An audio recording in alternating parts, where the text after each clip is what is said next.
Assalamualaikum warahmatullahi wabarakatuh. Kali ini kita akan membahas tentang perkembangbiakan tumbuhan, yaitu jenis vegetatifnya, vegetatif alami, dan buatan. Tujuan pembelajaran dari praktik yang akan kita lakukan, yang pertama memahami konsep vegetatif alami dan buatan. Kedua, mengetahui contoh tumbuhan yang berkembang biak secara vegetatif alami dan buatan.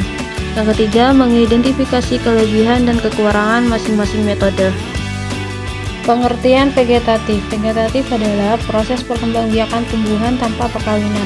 Dalam perkembangbiakan vegetatif, tumbuhan dapat menghasilkan individu baru menggunakan bagian-bagian tertentu seperti batang, umbi, akar, atau daun tanpa melalui proses penyerbukan. Jenis perkembangbiakan vegetatif. Vegetatif alami.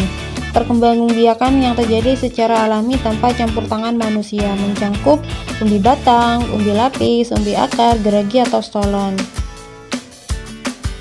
Selanjutnya kita akan membahas vegetatif buatan, perkembangbiakan yang dilakukan dengan bantuan manusia. Salah satu contohnya yang pertama stek. Stek menanam potongan bagian tumbuhan.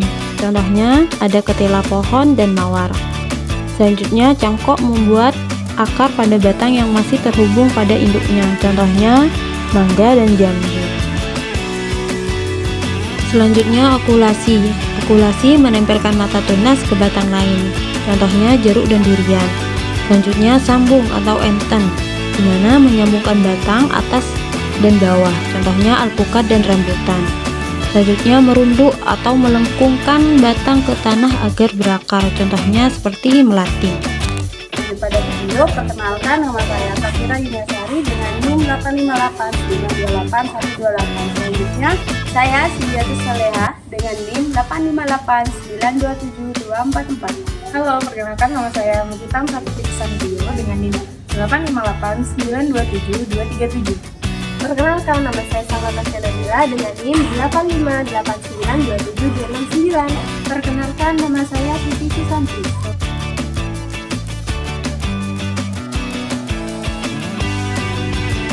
Contoh vegetatif alami.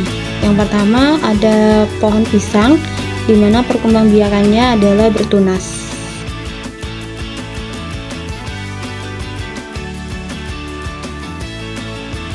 Dapat kita lihat di sekitar induknya terdapat beberapa tunas baru yang mulai tumbuh.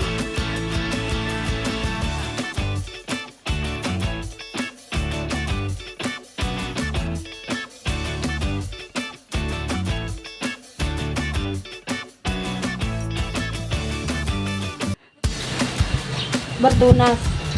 Cara perbanyakan tanaman pisang dapat menggunakan metode pemisahan tunas dengan cara memilih tunas yang cukup besar dan sehat. Biasanya tunas ini berukuran sekitar 30-50 cm dan memiliki beberapa daun. Tunas yang besar lebih siap untuk ditanam mandiri dan tumbuh optimal. Setelah menemukan tunas yang sesuai, kita lakukan pemisahan dari tanaman induk dan cara menggali tanah di sekitarnya secara hati-hati. Pastikan kita mencampur tunas bersama dengan akarnya agar tanaman baru bisa tumbuh kuat di tempat baru. Selain mudah dilakukan, perbanyakan tanaman pisang dengan metode pemisahan tunas memiliki beberapa manfaat penting. Salah satu keuntungannya adalah mempercepat produksi tanaman pisang karena tunas berasal dari induk yang sudah matang. Tanaman baru dapat tumbuh lebih cepat dan siap menghasilkan buah dalam waktu yang relatif singkat dibandingkan jika kita menanam dari biji. Selain itu, metode ini menjaga kualitas tanaman karena tanaman baru akan memiliki sifat yang sama dengan induknya. Jadi, jika induk memiliki buah yang besar dan manis, selanjutnya pohon stroberi.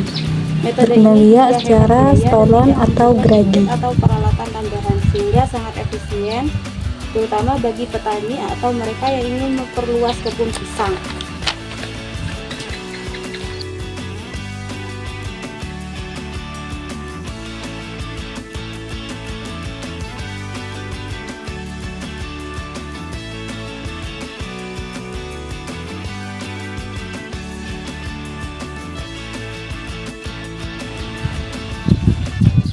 Geragi atau stolon. Stolon adalah batang yang menjalar keluar dari induk tanaman, lalu tumbuh menjauh di atas permukaan tanah. Salon ini akan mengembangkan akar dan tunas baru di beberapa titik sepanjang batangnya, sehingga menghasilkan tanaman baru yang identik dengan induknya. Proses ini menjadi metode perbanyakan alami yang efisien, karena tanaman baru dapat tumbuh dengan baik di dekat induknya. Untuk memperbanyak tanaman dengan cara ini, kita dapat memotong salon yang sudah memiliki akar dan tunas baru. Potongan tersebut kemudian dapat langsung ditanam ke dalam media tanaman baru, seperti tanah subur dan kecil. Pastikan salon ditanam pada kedalaman yang cukup agar akarnya bisa tumbuh kuat. Setelah beberapa hari atau minggu, tanaman baru akan berkembang dan tumbuh menjadi tanaman yang mandiri. Metode perbanyakan salon ini sangat bermanfaat, terutama karena mudah dilakukan dan cocok bagi para pemula. Selain stroberi, ada juga tanaman lain yang berkembang biak dengan salon, seperti rumput pagi. Jadi dengan menggunakan salon, kita bisa mendapatkan banyak tanaman baru tanpa perlu benih.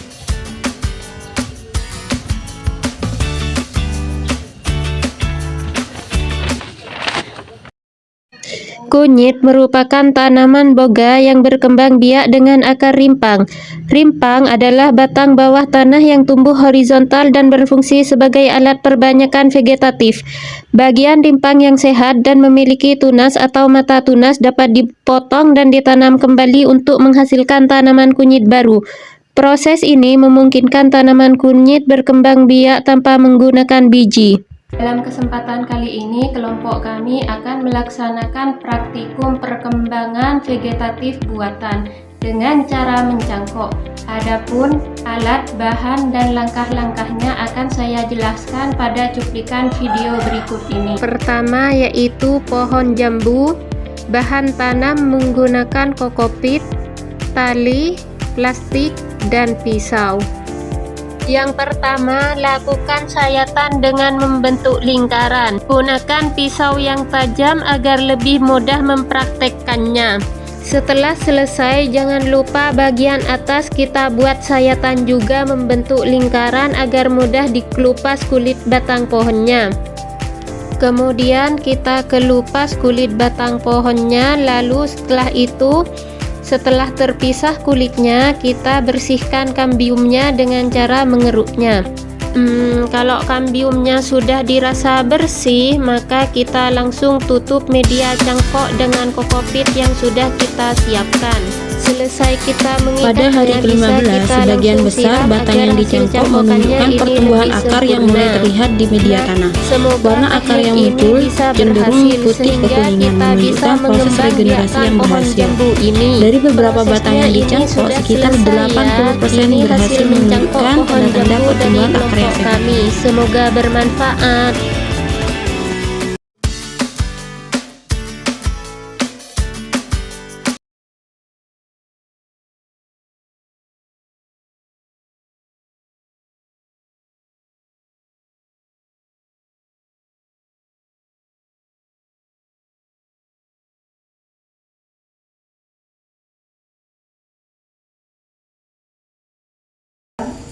Sekian dari kelompok kami, kurang lebihnya mohon maaf. Wassalamualaikum warahmatullahi wabarakatuh.